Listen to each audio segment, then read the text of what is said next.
The controversial suspension of Senator Gloria Oroba should also shed light in terms of what women in power are going through. These incidents spotlight the urgent need for legal, structural, and cultural reforms to protect and promote women in leadership. The Office of the Chief Justice has continued to face resistance over the last years, and specifically after 2022 presidential election petition judgment, highlighting continuous attacks of our women in leadership. We continue to see more attacks against women, particularly in the social media space.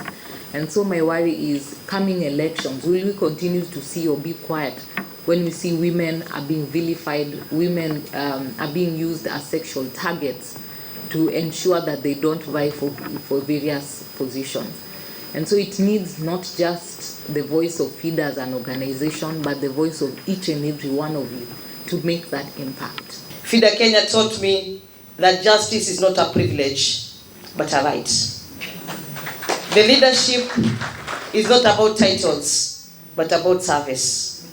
That empowering women is not just a legal duty, it is a moral imperative and a development strategy. We cannot ignore the deep-seated societal attitudes, patriarchal norms, and structural barriers that still hinder the full realization